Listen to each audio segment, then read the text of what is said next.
बिस्मिल्लाहिर्रहमानिर्रहीम अस्सलाम वालेकुम। इस वीडियो में मैं आपके साथ शेयर करूंगा chapter number 8 organic chemistry aliphatic hydrocarbon, उसका सेकंड पार्ट अल्कीन।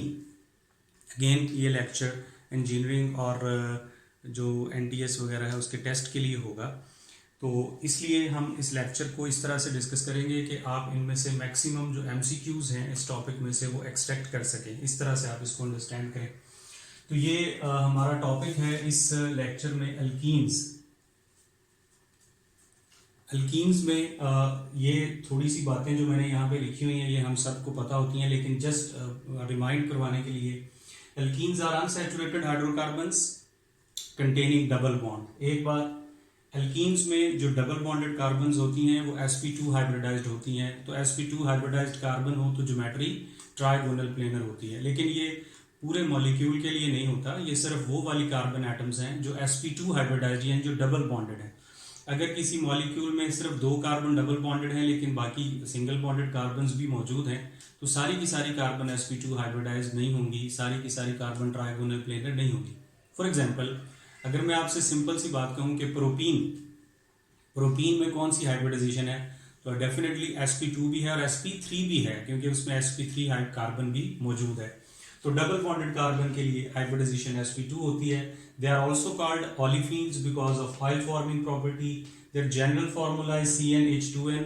ये फार्मूला सिर्फ एक डबल बॉन्ड के लिए है। एक बात तो ये, अगर एक से ज्यादा डबल बॉन्ड हो तो फिर फार्मूला में से दो डबल बॉन्ड हो तो 2 हाइड्रोजन कम हो जाते हैं। फॉर एग्जाम्पल, अगर 2 डबल बॉन्ड हो एक ही मॉलिक्यूल में तो फार्मूला CnH2n-2 हो जाएगा। अगर 3 डबल बॉन्ड हो तो CnH2n-4 हो जाएगा। लेकिन अगर जनरल फार्मूला पूछा जाए तो CnH2n फार्मूला है। आइसोमर्स ऑफ साइक्लोअल्केन्स, आप ये देखें कि ये जो फार्मूला है CnH2n, ये अल्कीन का भी होता है और साइक्लोअल्केन का भी होता है। लिहाजा अल्कीन्स और साइक्लोअल्केन्स आपस में आइसोमर्स हैं। For example, propene is an isomer of cyclopropane, butene is an isomer of cyclobutane. तो ये भी आपने इस तरह जहन में रखना है। ऑलमोस्ट ये भी नॉन पोलर होते हैं, लेकिन ये अल्केन से ज्यादा थोड़ी सी इनमें पोलैरिटी होती है due to greater S character. Water में इनसॉल्युबल होते हैं, बट अगेन मैं आपको बता दूं कि ये वाटर में भी इनकी सॉल्युबिलिटी अल्केन से ज्यादा होती है। बॉइलिंग पॉइंट इनमें ब्रांच्ड अल्केन का, जैसे अल्केन में होता है, ब्रांच्ड अल्कीन का स्ट्रेट अल्कीन से कम होता है। यानी straight alkenes due to greater surface area, due to greater symmetry, straight alkenes जो है उनका बॉइलिंग पॉइंट ज्यादा होता है as compare to branched alkenes. Stability, 3 तरह की अल्कीन्स होती हैं, उनमें substituted alkenes are more stable. ये काइनेटिक स्टेबिलिटी की बात है, यानी जब आपकी अल्कीन्स केमिकल रिएक्शंस में हिस्सा लेती हैं तो उनमें कौन ज्यादा स्टेबिलिटी और लेस रिएक्टिविटी शो करता है, उसकी बात है। सब्स्टिट्यूटेड अल्कीन्स यानी ब्रांच्ड अल्कीन्स की स्टेबिलिटी स्ट्रेट अल्कीन से ज्यादा होती है। Trans alkenes are more stable than cis alkenes and conjugated alkenes are more stable than isolated alkenes. So अगर किसी कंपाउंड में डबल बॉन्ड ऑल्टरनेट पोजीशन पे हो और किसी दूसरे कंपाउंड में डबल बॉन्ड ऑल्टरनेट पोजीशन पे ना हो, तो जो कॉन्जुगेटेड है उसमें स्टेबिलिटी आइसोलेटेड से ज्यादा है। फिर ये कार्बन नंबर 2 से लेके 4 तक ये गैसेस हैं। कार्बन नंबर 5 से 15 तक लाजमी याद रखना है लिक्विड्स हैं। हम वही बातें डिस्कस कर रहे हैं, उसी तरह से इसको पढ़ेंगे जो हमारी पंजाब की टेक्स्ट बुक में मौजूद है, क्योंकि सारे टेस्ट वहीं से आएंगे। तो 15 तक लिक्विड्स हैं, 16 एंड ऑनवर्ड ये सॉलिड हैं। ये अल्कीन के बारे में। अल्केन जो है वो 17 तक लिक्विड होते हैं। They are colourless liquids, they are colourless gases और कलरलेस सॉलिड्स। यहाँ से MCQ बड़ा इंपॉर्टेंट है, एक होता है। आपको पता है कि अल्कीन्स जो हैं वो बेयर्स टेस्ट देते हैं, यानी वो अल्कलाइन KMnO4 से रिएक्शन करती हैं। तो अल्कीन्स में अगर स्टेटमेंट में लिखा हो कि which one of the following solid alkyne react with KMnO4 and decolourise it, तो इसमें आपको ये देखना पड़ेगा। ऑप्शन में हो सकता है सारी अल्कीन हो, लेकिन आपको देखना पड़ेगा कि सॉलिड कहाँ से शुरू होती हैं। ठीक है, तो इस तरह से भी आपको इसको क्लियर करना पड़ेगा। ये अल्कीन्स का थोड़ा सा इंट्रोडक्शन है, जो बातें हमें थोड़ी रिमाइंड करने की जरूरत है। इनमें से भी मल्टीपल चॉइस क्वेश्चन पूछे जा सकते हैं। इसमें मैंने इनको इंट्रोड्यूस भी करवा दिया और इनसे रिलेटेड जो इनकी फिजिकल प्रॉपर्टीज हैं वो भी साथ मैंने आपको बता दी। अब अल्कीन के बारे में सिर्फ 2 बातें रहती हैं, एक है अल्कीन्स की प्रिपरेशन और एक है अल्कीन्स के रिएक्शंस। अल्कीन की प्रिपरेशंस या रिएक्शंस जो हैं, इनमें याद रखें कि ज़्यादातर जो MCQs में क्वेश्चन आए होते हैं वो कंडीशंस पूछी जाती हैं या रिएक्टेंट्स पूछे जाते हैं या प्रोडक्ट पूछे जाते हैं। उसमें हमें उस रिएक्शन का अच्छी तरह से कॉन्सेप्ट होना चाहिए कि अगर ये रिएक्टेंट इस तरह से चेंज हो तो इसकी प्रोडक्ट भी इसी रिस्पेक्ट से चेंज होगी। हमें सबसे पहले याद होना चाहिए कि हमारी पीटीबी की बुक में, पंजाब टेक्स्ट बुक बोर्ड की बुक में, उसमें हमारे पास 5 मेथड हैं अल्कीन्स को प्रिपेयर करने के। Dehydrogenation of vicinal dihalides, dehydrogenation of alkyl halides, dehydration of alcohols, Kolbe's method और पार्शियल हाइड्रोजनेशन ऑफ अल्काइंस। इन 5 मेथड में 3 मेथड ऐसे हैं जिनमें से हम किसी सिंगल बॉन्डेड कंपाउंड में से कोई चीज रिमूव कर रहे हैं। तो ये वर्ड जहां भी आएगा डी, इसका मतलब होता है रिमूवल ऑफ समथिंग। और उन रिएक्शंस को जिसमें आप डबल बॉन्ड क्रिएट करते हैं या डबल से ट्रिपल बॉन्ड क्रिएट करते हैं, उनको एलिमिनेशन रिएक्शंस कहते हैं। एलिमिनेशन रिएक्शन के लिए एक बहुत ज़रूरी, क्योंकि एलिमिनेशन में जो भी दो चीज़ें रिमूव हों वो अल्फा और बीटा कार्बन से रिमूव होती हैं। तो अल्फा और बीटा कार्बन पे उन चीज़ों का होना ज़रूरी है जो कि रिमूव होनी है। हम इनको वन बाय वन देखते हैं। सबसे पहला मेथड है डीहैलोजिनेशन ऑफ विसिनल डायहैलाइड्स। हमें पता है कि विसिनल डायहैलाइड्स में 2 हैलोजेंस एडजेसेंट कार्बन पे होती हैं। एडजेसेंट कार्बन पे होना इनका ज़रूरी है। अगर ये एडजेसेंट कार्बन पे नहीं है तो ये रिमूव भी नहीं होगी। जैसे मैंने आपको कहा कि अल्फा बीटा एलिमिनेशन होती है, तो इनको अगर हम रिमूव कर दें, एलिमिनेट कर दें यहाँ से, तो जब ग्रुप्स रिमूव होते हैं तो डबल बॉन्ड बन जाता है, क्योंकि कार्बन ने अपनी वैलेंसी तो पूरी करनी है। तो कार्बन पे जो ग्रुप रिमूव हुए उनकी जगह पे डबल बॉन्ड बना लेता है। इसको आपने ध्यान में रखना है कि डीहैलोजिनेशन में हैलोजेंस को रिमूव करने के लिए जिंक हम यूज करते हैं। जिंक की एक्टिविटी बहुत ज्यादा है, जिंक इनको इजीली रिमूव कर देगा। और इसके साथ methyl alcohol as a solvent use करते हैं, polar solvent, slightly polar solvent. तो इसमें आपकी ये जो हैलोजेंस है ये दोनों रिमूव हो जाती हैं और एल्कीन बन जाता है। डीहैलोजिनेशन, 2 हैलोजेंस रिमूव होंगी। जिंक इसमें जो है, लेकिन जिंक कैटलिस्ट नहीं है, जिंक जो है वो रिएक्टेंट है, रिएक्शन करेगा और आपकी जो प्रोडक्ट है वो जिंक क्लोराइड बाय प्रोडक्ट बन जाएगी। दूसरा मेथड है डीहैलोजिनेशन और डीहाइड्रेशन। ये दूसरा और तीसरा, ये दोनों मेथड बहुत इंपॉर्टेंट है। डीहाइड्रोहैलोजिनेशन, डीहाइड्रोहैलोजिनेशन में हैलोजन और हाइड्रोजन रिमूव होगी। जिस कार्बन के साथ हाइड्रोजन अटैच है उसे अल्फा कार्बन कहते हैं, सॉरी, जिस कार्बन के साथ हैलोजन अटैच है वो अल्फा कार्बन होगी और वेरी नेक्स्ट टू इट वो बीटा कार्बन होगी। हाइड्रोजन और हैलोजन रिमूव होते हैं। हैलोजन रिमूव होगी अल्फा कार्बन से और हाइड्रोजन रिमूव होगी बीटा कार्बन से। तो याद रखिएगा, अल्काइल ग्रुप में हाइड्रोजन बहुत जगह पे होती हैं, लेकिन इस एलिमिनेशन रिएक्शन के लिए बीटा कार्बन के साथ हाइड्रोजन का होना जरूरी है। अगर किसी कंपाउंड में बीटा कार्बन पे हाइड्रोजन नहीं है तो ये एलिमिनेशन रिएक्शन भी पॉसिबल नहीं है। तो इसमें क्या होगा कि हाइड्रोजन कहां से रिमूव होगा? बीटा कार्बन से। ये बीटा कार्बन है, ये अल्फा कार्बन। और हैलोजन रिमूव होगा यहाँ से, 2 ग्रुप रिमूव होंगे, अल्कीन बनेगा प्लस HCl बनेगा। इसमें हम जो बड़ी जरूरी बात है वो ये कि हम इसमें पोटेशियम या सोडियम हाइड्रोक्साइड यूज करते हैं, अल्कोहल के साथ इसका सोल्यूशन यूज करते हैं। आपको याद आता होगा थोड़ा बहुत कि जो सब्स्टिट्यूशन रिएक्शंस और एलिमिनेशन रिएक्शंस हैं उनमें अगर हम अल्कोहलिक पोटेशियम हाइड्रोक्साइड यूज करें तो एलिमिनेशन होती है, अगर एक्वस यूज करें तो सब्स्टिट्यूशन होती है। उसके पीछे लॉजिक ये है कि अल्कोहल की प्रेजेंस में जब आप पोटेशियम हाइड्रोक्साइड के सोल्यूशन में अल्कोहल डालते हैं तो पोटेशियम हाइड्रोक्साइड क्या करता है, ये पोटेशियम हाइड्रोक्साइड की जो OH है ये अल्कोहल से प्रोटॉन ले लेती है। अब जरा आप देखिए कि अगर अल्कोहल से प्रोटॉन निकल जाए तो वो क्या बनता है, वो बन जाता है OR नेगेटिव, एल्कोक्साइड आयन। ये जो एल्कोक्साइड आयन है ये बहुत अच्छा बेस है।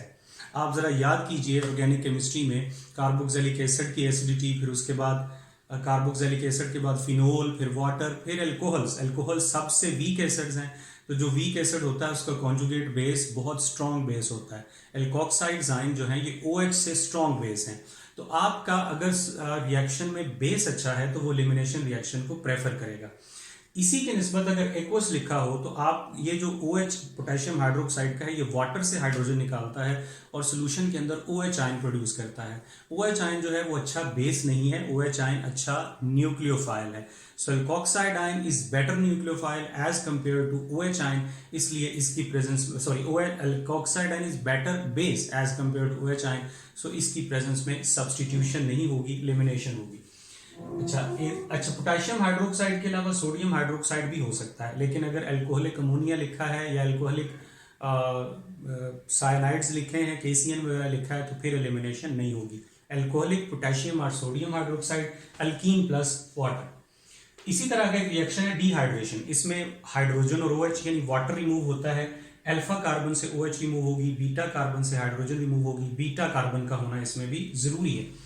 इसमें जो एक कंडीशंस हमारी बुक में मेंशन की हैं, aluminium oxide as a dehydrating agent role play करता है, लेकिन अगर एल्यूमिनियम ऑक्साइड डिहाइड्रेटिंग एजेंट है तो आपको ज्यादा टेम्परेचर की जरूरत है, 340 टू 450 डिग्री सेल्सियस पे ये रिएक्शन होगा फॉर इथाइल अल्कोहल, आपका वाटर रिमूव होगा और अल्कीन बनेगा।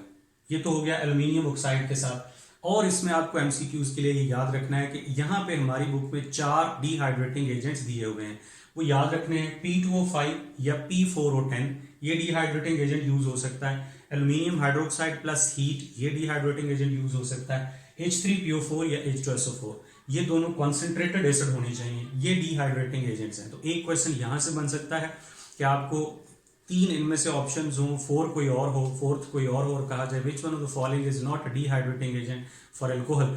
तो ये आपने जहन में रखना है। एक बात और इसमें एमसीक्यूज के लिए कि आपको पता है कि टर्शरी, सेकेंडरी और प्राइमरी 3 तरह के अल्कोहल्स होते हैं, ये हमें जरूर पता होना चाहिए कि अल्कोहल्स या अल्काइल हैलाइड्स 3 तरह के होते हैं। इसी तरह से अल्काइल हैलाइड भी 3 तरह के होते हैं। टर्शरी अल्कोहल की dehydration as compare to secondary easy होती है और सेकेंडरी की dehydration as compare to primary easy होती है। ईज ऑफ डिहाइड्रेशन जाता है टर्शरी, सेकेंडरी, प्राइमरी की तरफ। वजह उसकी क्या है? उसकी वजह है स्टेबिलिटी ऑफ कार्बोकेटाइन। टर्शरी का कार्बोकेटाइन ज्यादा स्टेबल होता है, उसका CO बॉन्ड वीक है, इसलिए OH का रिमूव होना आसान है। अल्कोहल्स में अगर जबकि प्राइमरी अल्कोहल का हाइड्रोजन रिमूव होना इजी है, तो प्राइमरी अल्कोहल में आप ऑर्डर जो है, जो आपका दूसरे रिएक्शंस हैं जिनमें हाइड्रोजन रिमूव होती है सिर्फ अल्कोहल से, उनका रिएक्टिविटी ऑर्डर ऑपोजिट है। अल्कोहल की डिहाइड्रेशन में क्योंकि OH रिमूव होता है कार्बन से, तो इसलिए यहाँ पे टर्शरी ज्यादा रिएक्टिव है। तो आप इसकी कंडीशंस याद करेंगे। टर्शरी अल्कोहल पता होना चाहिए कि आपको क्या होता है। थोड़ा सा मैं आपको बता दूं कि सिर्फ इस बात थोड़ा याद करने के लिए, प्राइमरी, सेकेंडरी, टर्शरी अल्कोहल का जब नाम लिखा जाएगा ना, तो बेटे इस तरह से या तो उसके साथ लिखा होगा टर्शरी ब्यूटाइल अल्कोहल, टर्शरी, या फिर इस तरह से लिखा होगा 2-मिथाइल 2-प्रोपेनोल। अगर एक ही कार्बन के ऊपर सब्स्टिट्यूएंट भी हो और फंक्शनल ग्रुप भी हो तो कंपाउंड टर्शरी होता है। लाइक 3-मिथाइल 3-हेक्सेनोल, 3-इथाइल 3-पेंटेनॉल। तो एक ही कार्बन पे अगर सब्स्टिट्यूएंट भी है और जो है वो फंक्शनल ग्रुप भी है तो वो टर्शरी होगा। ये एक बात ध्यान में रखिएगा, कोई भी आइसो या नियो कंपाउंड टर्शरी नहीं होता, ये बात ध्यान में रखिएगा।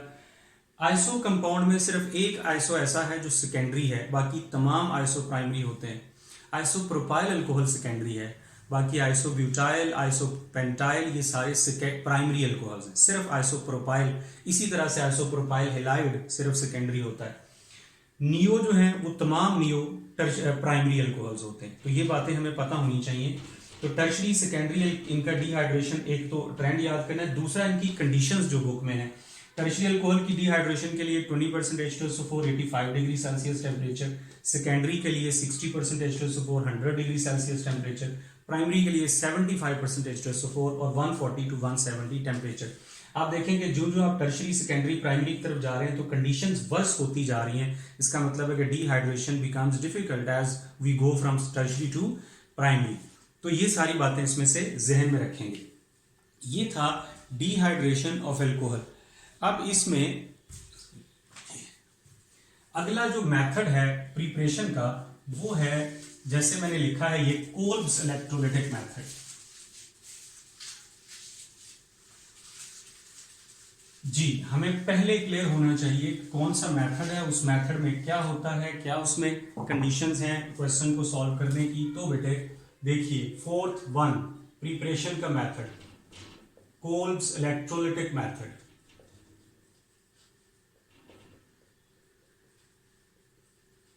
जी, इस मेथड में ये होता है कि आप saturated salts of dicarboxylic acid use करते हैं।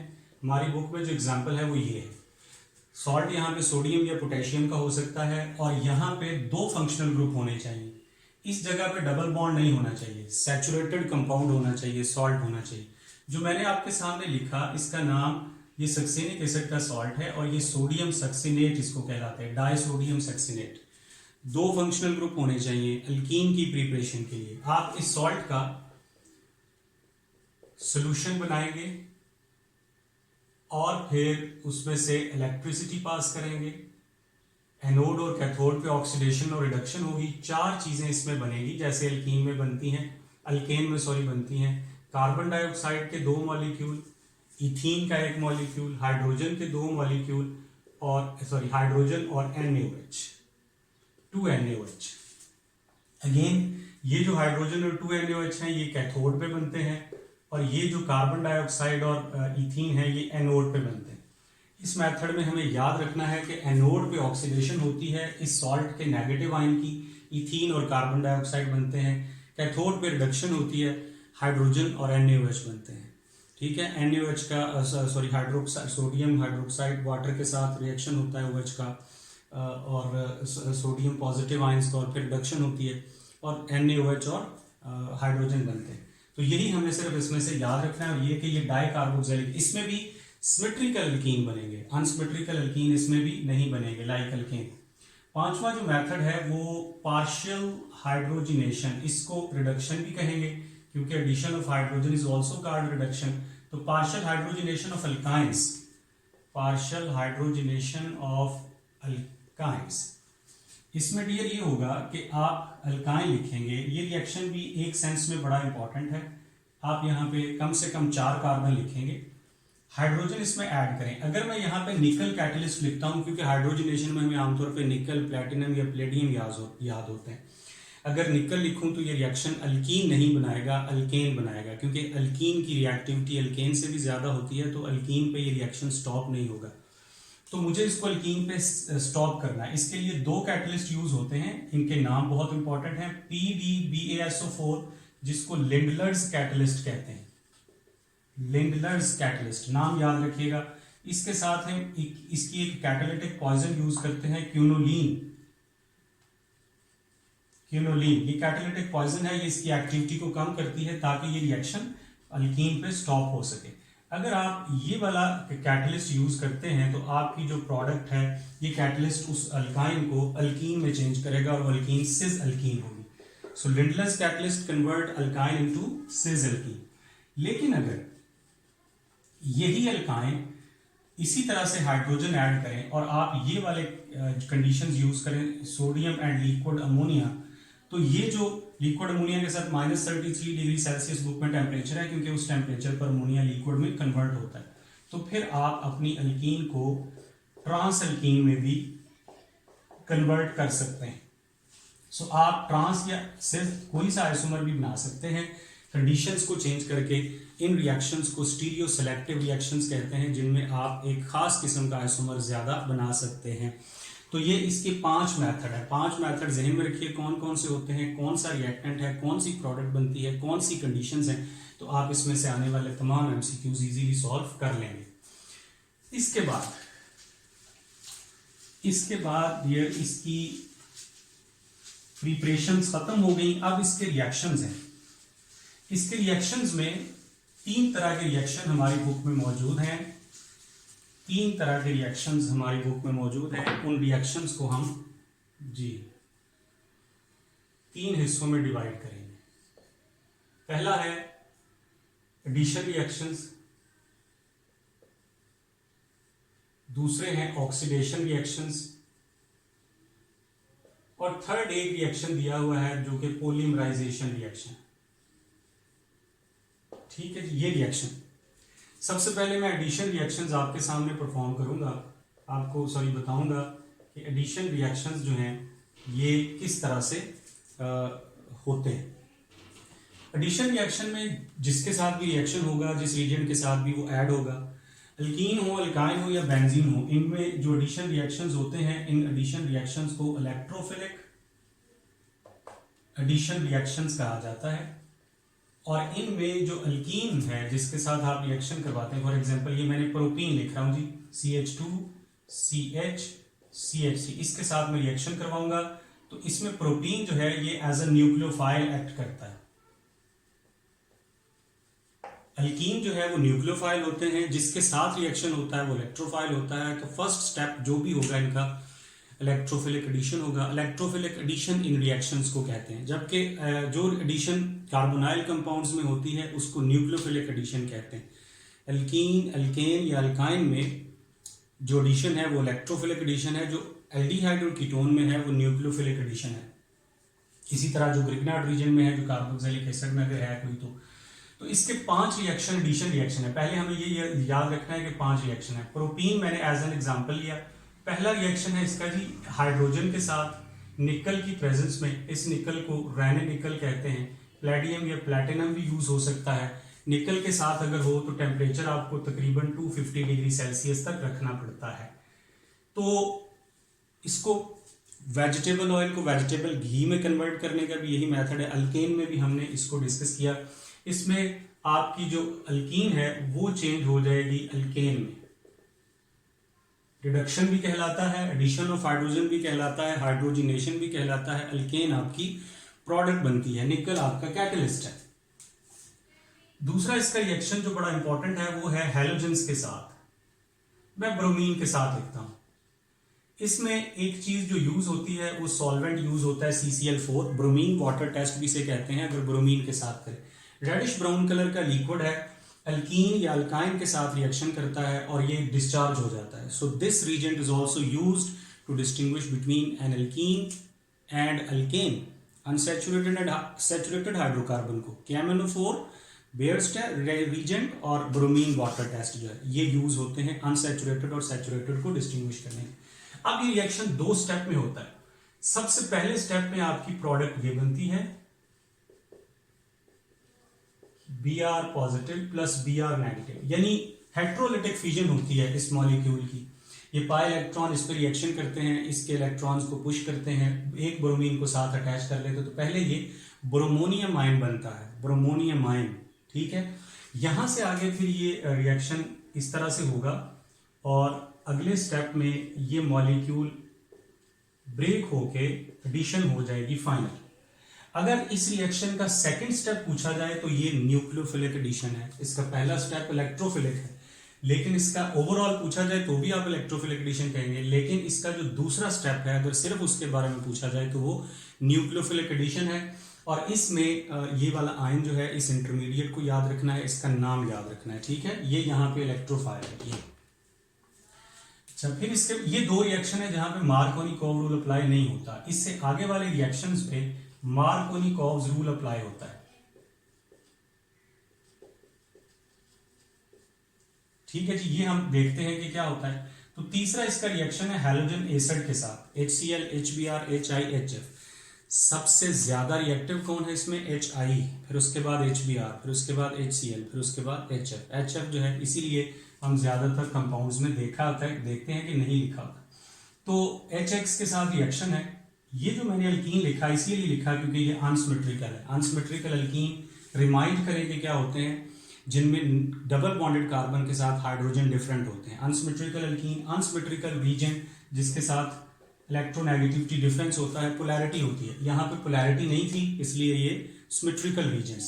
तो अनसिमेट्रिकल अल्कीन का अनसिमेट्रिकल रीजन से रिएक्शन हो तो negative part goes to that carbon having less number of hydrogen atoms. इस मेथड को रिचर गेट रिचर भी कहते हैं क्योंकि उसकी वजह यह है कि जिसके पास ज्यादा हाइड्रोजन होते हैं, जो नेक्स्ट हाइड्रोजन है वो भी वहीं पे जाती है। तो ये आपने यहाँ पे सॉरी जो प्रोडक्ट है वो फर्दर ये है ये। तो इस रिएक्शन को आप लिखेंगे CH3CHBr CH3। अगर आपकी प्रोपीन Br लिखा X, अगर आपकी प्रोपीन रिएक्शन करती है हैलोजन एसिड से तो 2 हेलो अल्केन बनेगा, 1 हेलो अल्केन कभी नहीं बनेगा लेकिन कम होगा। So major product 2 haloalkane होगी और इस रिएक्शन को भी इलेक्ट्रोफिलिक एडिशन कहते हैं और ये अकॉर्डिंग टू मार्कोनिकोव रूल होता है। एक रूल एंटी मार्कोनिकोव रूल भी है लेकिन वो हमारे सिलेबस में नहीं है, उसको हम नहीं करेंगे। तो ये आपने जरूर जहन में रखना है। इसके पीछे भी एक लॉजिक है, कार्बोकेटाइन की स्टेबिलिटी, टर्शरी ज्यादा स्टेबल होती है। अगला जो रिएक्शन है वहां भी मार्कोनिकोव रूल यूज होता है और वो है रिएक्शन वाटर के साथ। वाटर जो है इसमें कौन से 2 पार्ट हैं जी, H और OH। इस रिएक्शन को बेटे क्या कहते हैं, हाइड्रेशन भी कहते हैं। तो यहाँ पे अगेन नेगेटिव पार्ट उसी कार्बन से ऐड होगा बेटा जहां पे लेस नंबर ऑफ हाइड्रोजन है। तो एल्कोहल बनेगा, लेकिन सेकेंडरी एल्कोहल होगा, 2 प्रोपेनॉल बनेगा। OH कहाँ पे ऐड होगा? कार्बन जहां पे लेस नंबर ऑफ हाइड्रोजन। ये जो रिएक्शन है इसमें 2 स्टेप में होता है। पहले H2SO4 रिएक्शन करता है, यहाँ पे जो है वो हाइड्रोजन यहाँ पे लग जाती है, बाकी सारा मॉलिक्यूल OSO3H यहाँ पे लग जाता है, फिर वाटर ऐड होता है, तो फाइनली ये होता है, प्रोडक्ट बनती है। इस रिएक्शन को हाइड्रेशन भी कहते हैं, और इस रिएक्शन में भी मार्कोनी को रूल अप्लाई होगा। फिर आपका रिएक्शन है हाइपोहेलोस एसिड के साथ एल्कीन का, यहां भी मार्कोनी को रूल अप्लाई होगा, और आपकी जो प्रोडक्ट बनेगी वो हेलोहाइड्रीन कहलाएगी। डबल बॉन्ड सिंगल होगा, आपकी यहाँ पे Cl लगेगा या X लगेगा, OH जो है वो सेंटर वाले कार्बन से लगेगा, और फिर CH3, यानी आपका जो नेगेटिव पार्ट है यहाँ पे वो OH है, और OH जो है वो लगेगा उस कार्बन के साथ that is having less number of hydrogen atoms. तो इसके साथ इस प्रोडक्ट को हेलोहाइड्रीन कहते हैं, हेलोहाइड्रीन।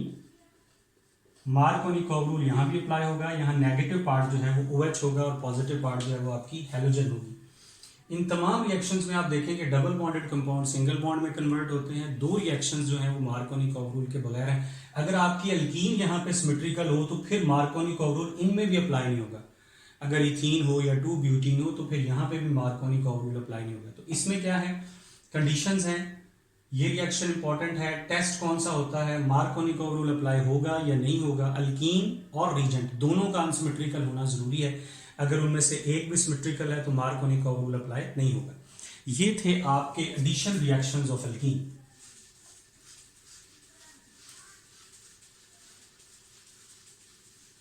फिर आगे चलिए जी, ऑक्सीडेशन रिएक्शंस ऑफ एल्कीन।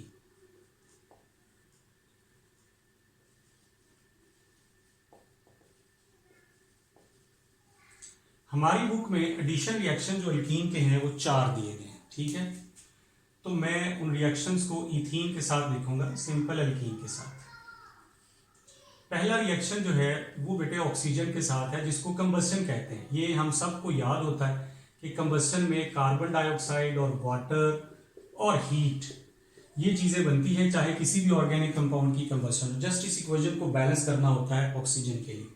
तो ये तो रिएक्शन इजी है। दूसरा जो ऑक्सीडेशन रिएक्शन है वो है addition of oxygen. Addition of oxygen silver oxide की प्रेजेंस में होती है, 300 डिग्री सेल्सियस टेम्परेचर होता है। इसमें ऑक्सीजन इस डबल बॉन्ड में जस्ट ऐड होती है, इसको एडिशन भी कहते हैं और इसको ऑक्सीडेशन भी कहते हैं। आपकी जो प्रोडक्ट है वो इपॉक्साइड बनती है, इपॉक्साइड्स को साइक्लिक ईथर्स भी कहते हैं, ठीक है जी। ये एडिशन ऑफ ऑक्सीजन है। ये जो ऑक्सीजन आती है ये ऑर्गेनिक पर ऑक्साइड से प्रोड्यूस की जाती है, फ्री रेडिकल्स की फॉर्म में। अच्छा, फिर इसके बाद तीसरा रिएक्शन जो बड़ा इंपॉर्टेंट है, ये रिएक्शन बहुत इंपॉर्टेंट है, ये है अल्कीन का रिएक्शन अल्कलाइन KMnO4 के साथ, KMnO4 प्लस वाटर। यहां पे 3 बातें हैं। KMnO4 के साथ इसका रिएक्शन 3 तरह से होगा, ठीक है। KMnO4 इस तरह से मैं लिख देता हूं, KMnO4 basic, KMnO4 acidic and KMnO4 hot, चाहे एसिडिक हो या बेसिक हो। 3 तरह से एल्कीन KMnO4 से रिएक्शन करती है। बेसिक, डाइल्यूट बेसिक यानी डाइल्यूट अल्कलाइन KMnO4 उसे कहते हैं बेयर्स रीजेंट, और इस टेस्ट को कहते हैं बेयर्स टेस्ट, जिसमें रीजेंट का कलर डिस्चार्ज हो जाता है। इसमें 1% पोटेशियम परमैंगनेट का सोल्यूशन जो है उसे बेयर्स टेस्ट कहते हैं। एसिडिक कंडीशन में ये रिएक्शन थोड़ा सा चेंज होगा, लेकिन हॉट अगर सोल्यूशन है, चाहे वो एसिडिक हो या बेसिक हो, ये दोनों तो कोल्ड सोल्यूशन में, अगर हॉट सोल्यूशन है तो फिर तो रिएक्शन टोटली डिफरेंट होगा। देखिएगा, alkyne cold dilute alkaline KMnO4 में अल्कीन चेंज होता है इथाइलिन ग्लाइकोल में। इसके साथ मैंगनीज आता है अपनी +4 ऑक्सीडेशन स्टेट में, MnO2 बनता है प्लस पोटेशियम हाइड्रोक्साइड बनता है, ठीक है जी। इसके बाद एसिडिक कंडीशन में और इसका कलर डिस्चार्ज हो जाता है, इसको कहते हैं Baeyer's test, ethylene glycol anti freezing agent.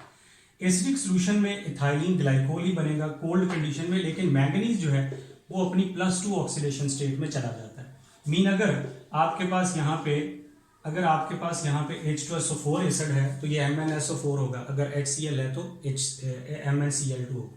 इसकी ऑक्सीडेशन स्टेट एक्चुअली ये इसमें कलरलेस है, Mn+2 में। यहाँ पे तो ये MnO4 जो है इसमें तो ये कलरलेस नहीं है, MnO2 जो है ये ब्लैक या ब्राउन कलर का कंपाउंड होता है, ठीक है जी। तो एसिडिक और बेसिक कंडीशन में थोड़ा सा Mn की ऑक्सीडेशन स्टेट का फर्क है, मेन प्रोडक्ट आपकी वही होती है। अब आ जाइए हॉट KMnO4, एसिडिक हो या बेसिक हो, यहाँ पे आपकी जो अल्कीन है वो उसमें बॉन्ड ब्रेक होता है। यहां से मैं इसको लिख देता हूं CH2 डबल बॉन्ड CH2, यहां से आपका बॉन्ड ब्रेक होगा, इस तरफ वाली कार्बन भी एसिड में चेंज होंगी और इस तरफ वाली क्या बनेगा, 2 मॉलिक्यूल्स ऑफ फॉर्मिक एसिड, यानी जितने कार्बन होंगे उतने कार्बन वाला एसिड बन जाएगा, ठीक है। आपने डबल बॉन्ड को ब्रेक कर देना, ऑक्सीडेटिव क्लीवेज भी इसे कहते हैं। और इसके बाद फर्दर ये, क्योंकि आप बहुत हॉट सोल्यूशन होता है, कॉन्सेंट्रेटेड होता है, तो फर्दर ये ऑक्सीडाइज होकर कार्बन डाइऑक्साइड और वाटर बन सकते हैं। लिहाजा अल्कीन की ऑक्सीडेशन में अगर इथीन में हॉट KMnO4 कॉन्सेंट्रेटेड की प्रोडक्ट एसिड लिखी है तो वो भी ठीक है, कार्बन डाइऑक्साइड और वाटर भी लिखी है तो वो भी ठीक है। फर्दर इसमें यह है कि अगर इस तरह की कंडीशन हो, देखिए तो ये जो डबल बॉन्ड की एक साइड पे सिंगल कार्बन है, यानी ये जो कार्बन है ना जिसके साथ डबल बॉन्ड नहीं है, ये इसी तरह रहेगी, ठीक है। तो जो सिंगल बॉन्डेड कार्बन होती है वो कार्बन डाइऑक्साइड में चेंज हो जाती है, सॉरी डबल बॉन्डेड, और दूसरी जो कार्बन है दूसरी साइड से मॉलिक्यूल एसिड में चेंज होगा। कार्बोक्सिलिक एसिड के 2 मॉलिक्यूल बनेंगे, लेकिन जहां पे फॉर्मिक एसिड बनेगा, formic acid probably carbon dioxide में चेंज हो जाएगा। अगर आपके कंपाउंड में 3 कार्बन है, तीनों डबल बॉन्डेड हैं, तो 3 के 3 कार्बन डाइऑक्साइड में चेंज होंगे। इस तरह से ये हॉट KMnO4 के साथ रिएक्शन होता है। इथाइलिन ग्लाइकोल कोल्ड कंडीशन में बनता है, और हॉट सैचुरेटेड सोल्यूशन के केस में, कॉन्सेंट्रेटेड सोल्यूशन के केस में कार्बोक्सिलिक एसिड के 2 मॉलिक्यूल बनते हैं, फिर कार्बन डाइऑक्साइड बन सकता है, लेकिन क्लीवेज होगी बॉन्ड की। ये जरा आप इसको देखिएगा। फिर इसका एक ऑक्सीडेशन रिएक्शन जो इंतहाई इंपॉर्टेंट है वो है ओजोनोलाइसिस।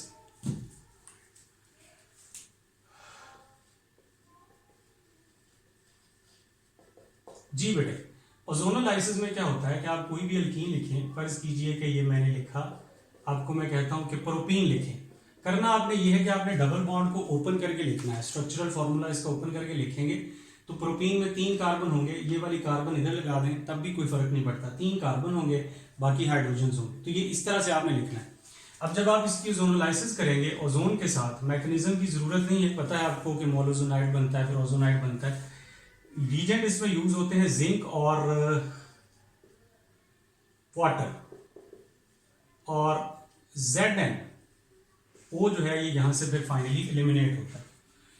अब आपने यहां से आप इस मॉलिक्यूल को ब्रेक करना है, इसके साथ भी डबल बॉन्ड लगा के देखना है कि यहां पे अगर डबल बॉन्ड हो लगे तो क्या बनेगा, यहां पे अगर डबल बॉन्ड हो लगे तो, मैं MCQs के लिए बता रहा हूं कि आप इससे अल्कीन से अंदाजा लगा सकते हैं कि क्या प्रोडक्ट बनेगी। तो ये देखिए, ये एक मॉलिक्यूल बनेगा फॉर्मल्डिहाइड का और एक मॉलिक्यूल बनेगा acetaldehyde plus HC double bond, aldehyde और कीटोन्स बनते हैं। लेकिन ये डिपेंड करता है, और ये रिएक्शन जो है, ये ओजोनोलाइसिस जो है वो लोकेशन ऑफ डबल बॉन्ड को डिटेक्ट करने के लिए यूज होता है कि आपका डबल बॉन्ड किस जगह पे मौजूद है, इसके लिए ओजोनोलाइसिस यूज। फर्ज कीजिए मैं कहता हूं कि कौन सा ऐसा अल्कीन है कि जिसकी ओजोनोलाइसिस से जो प्रोडक्ट बनेगी वो प्रोपेनल होगी, प्रोपेनल 3 कार्बन वाला एल्डिहाइड। करेंगे क्या, आप डबल बॉन्ड पहले लिखेंगे। अब आपने एल्डिहाइड बनाना है तो एक एक हाइड्रोजन तो लाजमी होगी, अगर दोनों एल्डिहाइड बनाने।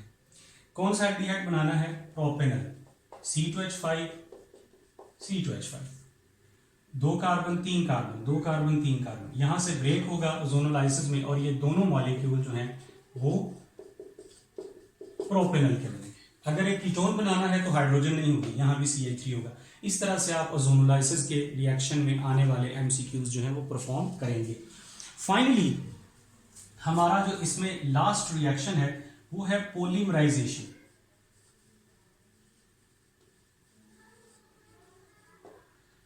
पॉलीमराइजेशन रिएक्शन का सिर्फ एक ही रिएक्शन है जी, इथाइलिन, इसकी पॉलीमराइजेशन होती है। पॉलीमराइजेशन में 0.01% ऑक्सीजन जो है वो यूज की जाती है, 400 डिग्री सेल्सियस टेम्परेचर है, 100 ATM प्रेशर है, ठीक है। फर्दर अगर इसमें आप, ये मैं पंजाब की टेक्स्ट बुक से बता रहा हूँ, TiCl4 टाइटेनियम क्लोराइड और ट्राई अल्काइल हम एल्यूमिनियम यूज करेंगे तो ये गुड क्वालिटी पॉलीमर बनाने के लिए, ये पॉलीमराइजेशन में कैटलिस्ट यूज होता है अच्छी क्वालिटी का पॉलीमर बनाने के लिए। तो करेंगे क्या, ये जो कंपाउंड है ये आपके डबल बॉन्ड से सिंगल बॉन्ड हो जाएंगे और ये पॉलीथाइलिन बन जाएगा। तो लिहाजा अल्कीन पॉलीथाइलिन की प्रिपरेशन में, एल्डिहाइड्स की प्रिपरेशन में, कार्बोक्सिलिक एसिड्स की प्रिपरेशन में, हर चीज़, बहुत सारी चीज़ों की प्रिपरेशन में इथीन यूज़ होता है। इसीलिए जो पेट्रोकेमिकल्स जो हैं, जो पेट्रोलियम की क्रैकिंग के दौरान जो बाय प्रोडक्ट्स बनती हैं, चंद ओलिफिन्स बनती हैं, लेकिन उनसे so many organic compounds so many things जो हैं वो बन सकती हैं, क्योंकि ये आगे बहुत सारी चीज़ें बनाने में इस्तेमाल होता है। अब इस रिएक्शन में एमसीक्यूज क्या हैं, कंडीशंस हैं आपके कंपाउंड में। जब एक मोनोमर पॉलीमर में एडिशन पॉलीमर है, जब एडिशन पॉलीमर चेंज होता है डबल बॉन्ड सिंगल में कन्वर्ट हो जाएगा, हाइब्रिडाइजेशन चेंज हो जाएगी, नंबर ऑफ एटम चेंज हो जाएंगे, मॉलिक्यूलर मास चेंज हो जाएगा, लेकिन एक चीज जो सेम रहेगी वो एम्पेरिकल फॉर्मूला है। हमेशा याद रखिए कि मोनोमर का और पॉलीमर का एम्पेरिकल फॉर्मूला सेम रहता है एडिशन पॉलीमर्स में, कंडेंसेशन पॉलीमर्स में नहीं। ये बातें आपको इसमें से याद रखनी है। फिर इथीन के यूजेस, एक क्वेश्चन है हमारी बुक में, यूजेस ऑफ इथीन या इथाइलिन। इथीन वैसे तो ये जितनी भी चीज़ें आपने इसके रिएक्शंस में पढ़ी हैं ये सारी इसमें प्रिपरेशन हो सकती है, पॉलीथीन, पॉलीयूरेथन, ठीक है, पॉलीइथाइलिन, फिर इसके अलावा बहुत सारे और polymers, aldehydes, carboxylic acids, polyvinyl chloride, ETC, बहुत सारे। इसके अलावा इथीन जो है ये आर्टिफिशियल राइपनिंग ऑफ फ्रूट्स में यूज़ होता है। जो बड़ी इंपॉर्टेंट बात है वो है इसका यूज़ मस्टर्ड गैस में। देखिए बेटा, होता ये है कि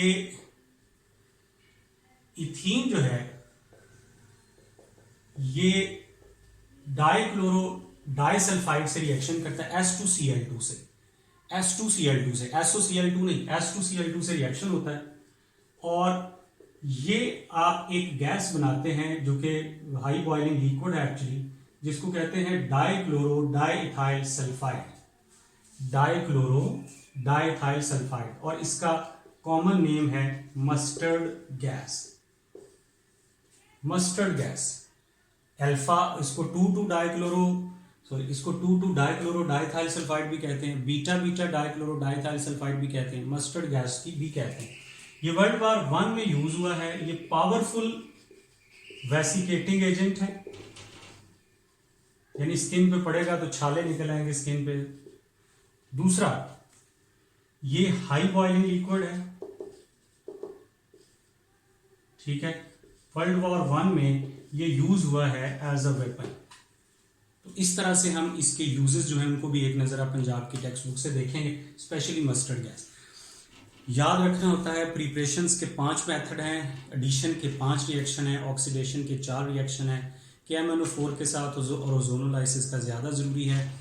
अनसैचुरेशन और सैचुरेशन को डिटेक्ट करने के लिए ब्रोमीन वाटर टेस्ट भी यूज़ हो सकता है, अल्कलाइन KMnO4 वाला भी यूज़ हो सकता है।